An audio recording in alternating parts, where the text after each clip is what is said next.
Hi there, it's Alex from Remax Hallmark, Daryl King team. Today I really want to talk to you about the Vaughan Property Market Report for March 2022.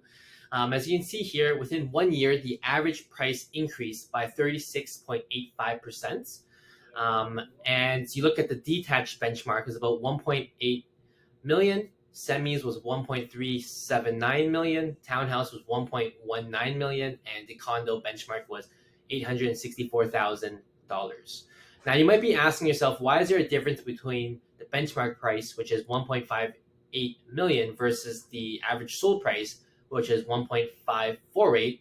And is the simple fact is just a basic calculation, right? So the benchmark price really takes into account abnormal home sales, whereas the average sold price does not. So the perfect example really is that if a home was purchased and it was demolished and a custom home was rebuilt, and obviously it was sold for a huge profit and a lot higher price, then that would obviously affect the average sold price, right? So if two homes are sold in one area, one sold for 1 million and the other one sold for 5 million, then obviously the average price would be 2.5 million.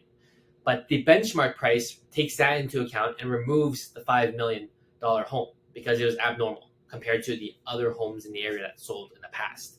So benchmark price tends to be more of a significant metric than the average sold price. Okay, nonetheless, it's still an important figures to know. So moving on forward, we know that 500 homes sold in last month. And we can see here that in February, it was the height of the price within Vaughan. Okay, so it was 1.6 million and 77,000 and change for the average home price. But then in March, it was about 1.54 million. So you can see that there's a significant decrease, okay, within one simple month. And the main reason really is the fact that the government decided to increase interest rates by 0.25. Now, it's interesting to see what will happen in the next 2 weeks because the Bank of Canada is expected to increase the interest rates by double the amounts, actually. Okay, so by 0.5.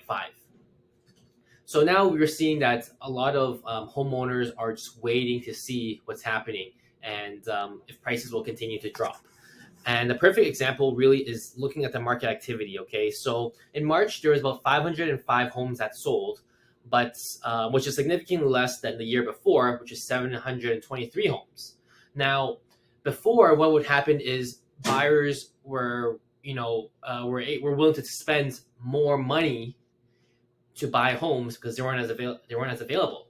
But now, what's happening is buyers are waiting to see what's going to happen, even though there's not that many homes compared to the year before. Okay, so we can see that it's going to be the market's starting to shift, not really a seller's market, but it may shift to more of a balanced market. Okay. So one of the last things I want to talk to you about really is the average days on market, right? If you're a homeowner that's looking to sell, it takes on average about 8 days to sell your home, okay, compared to the 11 days the year before. Now, as a home buyer, as a homeowner, as a buyer agent, what I would recommend to my clients is that, if I see a property that they like, but it's been listed for about 10 days and they were willing to wait a little bit longer, that's what I would suggest because the prices are expected to drop a little bit further. But, no one has a crystal ball, but that's what I would recommend. Okay.